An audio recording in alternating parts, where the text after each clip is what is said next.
हर हर महादेव किसान साथियों, स्वागत है आपका हमारे यूट्यूब चैनल यल के पाल खेती बाड़ी में।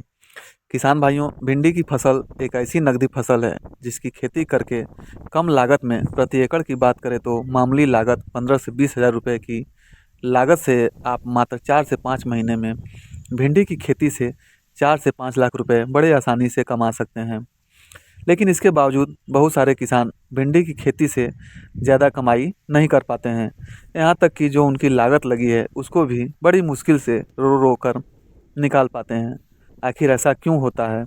तो किसान साथियों, इसके कुछ प्रमुख कारण हैं जिस पर बहुत सारे किसान भाई बिल्कुल ध्यान ही नहीं देते हैं। जिससे जिसमें जो पहला कारण है, जो कि प्रमुख कारण है, कि उपयुक्त वैरायटी का चुनाव न करना। आप बिना सोचे समझे ऐसे ही किसी वैरायटी को लगा देंगे, फिर आप चाहे जितना खाद उर्वरक पानी दें, आपको कोई प्रॉफिट नहीं होगा। दूसरे कारण की बात करें तो सही खेत और उपयुक्त मिट्टी में बीज की बुआई न करना, ये भी एक कारण है भिंडी की खेती में फेलियर होने का।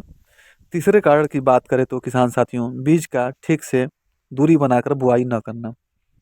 बहुत सारे किसान क्या करते हैं कि भिंडी की बुआई बहुत घना कर देते हैं, पौधों के बीच गैप नहीं रखते हैं, दूरी नहीं करते हैं, जिससे क्या होता है कि पौधों में अच्छे से शाखाओं का निर्माण नहीं हो पाता, जिस कारण भिंडी में उत्पादन काफ़ी ज़्यादा कम हो जाता है। तो आज की इस वीडियो में हम इन्हीं सारी समस्याओं का निवारण देंगे और भिंडी की खेती की पूरी जानकारी बिल्कुल टॉपिक वाइज, जैसे उन्नत किस्मों का चुनाव, खेत का चुनाव एवं खेत की तैयारी के बारे में, भिंडी का बुआई करने का सही तरीका, भिंडी में लगने वाले कीट व रोगों का नियंत्रण, भिंडी में खरपतवार का नियंत्रण आदि सब के बारे में, भिंडी की खेती कम लागत में बेहतर कमाई कैसे करें, इसकी पूरी जानकारी डिटेल में विधिवत बिल्कुल आसान भाषा में आज की इस वीडियो में दूंगा।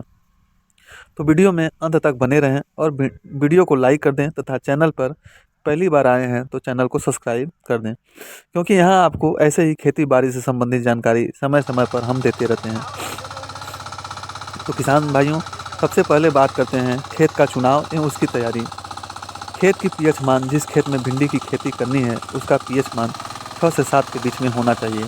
और दूसरी सबसे बड़ी बात किसान भाइयों, आपको यह ध्यान रखना होगा कि जिस खेत में भिंडी की खेती पहले किए हों, मतलब जिस खेत में बरसात में भिंडी की बुआई किए थे, उसमें आपको दोबारा फरवरी गर्मी वाली भिंडी की खेती नहीं करना है। और जिसमें अभी बुआई कर रहे हैं उसमें फिर दोबारा बरसात में भिंडी की खेती नहीं करना है। खेत को बदल बदल कर खेती करना है भिंडी की।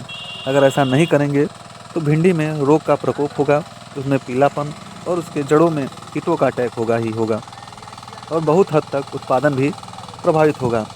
ये गलती आपको नहीं करनी है। अब बात करते हैं खेत की तैयारी कैसे करनी है। तो खेत की तैयारी की बात करें तो भिंडी की लगातार ज़्यादा उत्पादन लेने के लिए खेत की अच्छे से जुताई कर दें। फिर उसमें 1 बीघा में 1 से 1.5 टाली गोबर की सड़ी हुई खाद, इसको आपको किसान साथियों ज़रूर डालना है। गोबर की खाद 1 एकड़ के हिसाब से बात करूँ तो 3 से 4 टाली सड़ी हुई गोबर की खाद की ज़रूरत आपको पड़ेगी। अगर आपके पास नीम की खली है तो उसको भी आप 1 कुंटल प्रति एकड़ के हिसाब से डाल दें। नीम की खली डालने से पौधों में किसी प्रकार का कोई कीट का प्रकोप नहीं होगा और मिट्टी का पोषक तत्व भी बना रहता है। कुल मिलाकर जैविक कीटनाशक का काम करता है नीम की खली। फिर इसको अच्छे से जुताई करके पूरा मिला देना है।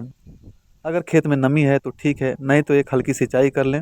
ध्यान रहे ज़्यादा गहरी सिंचाई ना करें, नहीं तो खेत को सुखाने में आपका समय बर्बाद होगा। फरवरी के महीने में तो हल्की नमी रहती ही है। अब उसमें 20 से 25 किलो की मात्रा में नाइट्रोजन, फास्फोरस और पोटाश डालकर अंतिम जुताई कर खेत को समतल कर लें। अब ये आपकी भिंडी के बीज बोने के लिए आपका खेत तैयार हो चुका है।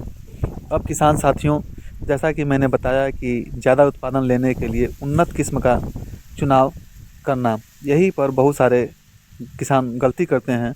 आपको ये गलती नहीं करना है। आप अपने एरिया में जो हाइब्रिड बीज है, प्रचलित है, उसको लेना है। अगर मेरे हिसाब से आप भिंडी के बीज का चयन करेंगे तो मैं बताऊंगा जो कि सबसे बेहतर और प्रचलित किस्म है राधिका। ये बहुत ही शानदार किस्म है भिंडी की। दूसरे वैरायटी की बात करूं तो नामधारी NS 862, ये भी बहुत ही अच्छा वैरायटी है भिंडी की। बाकी तो बहुत सारी वैरायटियां हैं, लेकिन मुझे ये दोनों बहुत ही अच्छी वैरायटी लगी, और इसलिए आप उन्नत किस्म का चुनाव करके भिंडी की खेती करेंगे तो यकीन मानिए आप बेहतर उत्पादन लेकर ज़्यादा मुनाफा कमाएंगे। अब तीसरे कारण की बात करें तो जो भिंडी की खेती में फेलियर होने का कारण है कि बहुत सारे किसान क्या करते हैं कि भिंडी को घना बो देते हैं, पौधों से पौधों के बीच गैपिंग नहीं करते हैं, जिस कारण पौधों में शाखाओं का फुटाव नहीं होता है, जिससे उसमें फल भी कम लगते हैं, जिस कारण उत्पादन काफ़ी कम हो जाता है। इसलिए आपको दूरी मेंटेन करना है, बीज से बीज की दूरी 6 इंच और लाइन से लाइन की दूरी 1 फीट कम से कम रखना है। और भिंडी की बुआई मेड़ पर करें, जिससे सिंचाई करने में सुविधा होती है, क्योंकि मेड़ से मेड़ के बीच में पानी लगाना पड़ता है, जिससे पानी ज़्यादा बर्बाद नहीं होता है और पौधों को पर्याप्त पानी मिलता है। अब बात करते हैं खरपतवार नियंत्रण कैसे करें। भिंडी में अनेक प्रकार के घास वगैरह हो जाते हैं, तो उससे हमारी भिंडी की फसल प्रभावित होती है। इसके लिए क्या करना है आपको कि जब भिंडी की बुआई कर लेते हैं तो उससे कुछ दिन के बाद, मतलब 1 से 2 दिन बाद 1 लीटर पेंडामेंथलिन लेकर भी 200 लीटर पानी में मिलाकर प्रति एकड़ से हिसाब से स्प्रे कर दें, जिससे कि शुरू से ही खरपतवार नहीं निकलेंगे। अब बात करते हैं भिंडी की फसल में कीट व रोग का नियंत्रण कैसे करें। इसके लिए किसान साथियों आपको समय रहते ही मतलब अपने फसल की देखरेख करते रहना है, और जब आपकी फसल 30 से 35 दिन की हो जाए तब नीम ऑयल का स्प्रे 75 ml प्रति पंप के हिसाब से इसका स्प्रे करें। इसकी समयांतराल में मतलब समय समय पर इसको करते रहना है, जिससे कि किसी प्रकार की कोई रोग व कीटों का अटैक ही ना हो। अगर आप ऐसा नहीं करेंगे तब जब आप कीट लग जाएंगे तो आपका फसल और पैसा दोनों बर्बाद होगा। अब बात करते हैं सिंचाई का। तो सिंचाई के लिए न तो आपको ज़्यादा बार बार सिंचाई करते रहना है और ना ही खेत की पूरी तरह सूखने का इंतज़ार करते रहना है। कुल मिलाकर खेत की नमी को बनाए रखना है। ये सब बातों का ख्याल रखकर आप निश्चित ही कम लागत में ज़्यादा उत्पादन लेकर भिंडी की खेती से ज़्यादा कमाई कर सकते हैं। तो ये रहा किसान साथियों भिंडी की बेहतर खेती करने का पूरी जानकारी। उम्मीद करता हूँ जानकारी आपको पसंद आई होगी। वीडियो कैसी लगी कमेंट करके ज़रूर बताएं और वीडियो को लाइक कर दें। धन्यवाद।